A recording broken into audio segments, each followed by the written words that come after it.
안녕하세요. 풋볼 보헤미안입니다. 2026 피파 북중미 월드컵 아시아 3차 예선 레이스가 드디어 시작됩니다. 홍명보 감독이 이끄는 한국 축구 국가대표팀은 10일 밤 11시 암만 국립경기장에서 예정된 북중미 월드컵 아시아 3차 예선 B그룹 3라운드에서 요르단을 상대로 원정 경기를 치르게 됩니다. 풋볼 보헤미안은 한국 경기뿐만 아니라 팬들이 관심을 가질 법한 팀들의 소식도 전해드리겠습니다. 먼저 한국의 첫 상대 요르단과 관련한 소식입니다. 객관적인 전력에서는 한국이 앞서 있다는 평가가 있지만 요르단은 최근 2023 AFC 카타르 아시안컵에서 한국의 굴욕적인 패배를 안긴 바 있는 만큼 방심은 금물입니다. 요르단은 현재 아시아에서 가장 급성장하고 있는 팀 중 하나입니다. 자말 셀라미 요르단 축구 국가대표팀 감독은 선수단을 소집해 일찌감치 한국전에 대비하고 있는데요. 특히 카타르 아시안컵 당시 한국의 한방을 날리며 결승 진출을 주도한 야잔 알 나이마트의 컨디션을 계속해서 살피고 있다고 합니다. 현재로서는 출전 가능성이 낮지만 혹시 모를 가능성을 대비해 일단 대표팀에 합류시켰다는 게 현지 언론의 소식입니다. 요르단 매체 알카드에 따르면 알 나이마트는 요르단 선수단과 함께 암만에서 훈련에 매진하고 있다고 하는데요. 알카드는 알 나이마트가 선발로 출전할 가능성은 낮다고 전망했지만 후반 승부수로 기용될 가능성은 충분히 있다고 보고 있습니다. 알 나이마트는 폭발적인 활약을 보여줄 수 있는 선수로 평가받고 있습니다.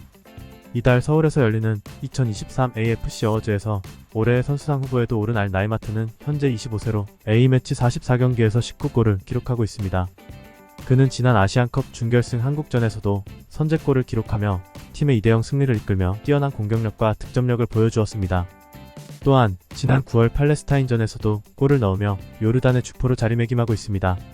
가능성이 낮다고는 하지만 한국 입장에서는 알 나이마트의 출전 여부에 신경을 곤두세워야 할 것입니다. 셀라미 감독은 출전이 불발될 경우에 대비해 요르단 내에서 특급 신예로 평가받는 이브라임 사브라와 1년 만에 대표팀에 복귀한 베테랑 아흐메드 에르산을 대체 공격수로 호출한 상태입니다. 다음은 한국의 두 번째 상대 이라크에 관한 소식입니다. 한국이 상대할 팀 중 가장 강력한 전력을 갖춘 팀으로 평가받고 있는데요. 홈에서 열리는 이라크전은 한국에게 반드시 이겨야 할 경기로 꼽히고 있습니다.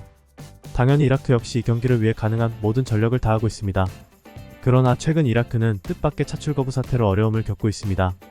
중동 매체 위닌에 따르면 헤수스 카사스 이라크 감독은 팀의 주포인 아이만 후세인 없이 이번 2연전을 치러야 하는 상황에 놓였다고 합니다. 후세인은 한국 처지에서 요주의 인물입니다. 후세인은 카타르 아시안컵에서 6골을 기록하며 이라크의 주요 공격수로 활약했습니다. 그의 활약 덕분에 대회 우승 후보였던 일본이 쓰라린 패배를 당하기도 했습니다. 또한 2024 파리올림픽 남자 축구 본선에서도 골을 넣는 등 이라크의 대표적인 스타로 자리 잡았습니다. A매치 통산 77경기에서 28골을 넣고 있는 스트라이커인데요.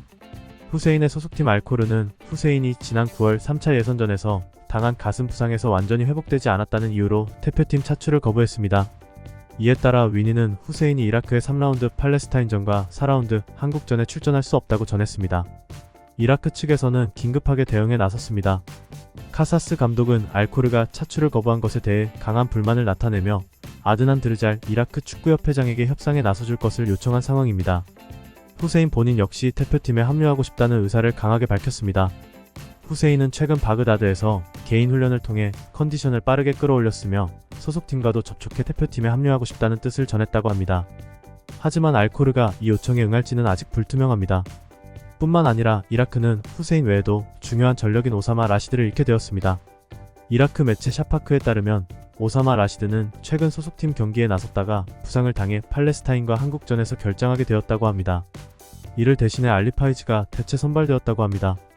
한편 이라크는 한국 시각으로 11일 새벽 3시 바스라 국립경기장에서 B그룹 3라운드 홈 팔레스타인전을 치른 뒤 15일 저녁 8시 용인미르 스타디움에서 열리게 될 4라운드 한국 원정을 위해 전세기편으로 곧장 이동할 계획입니다.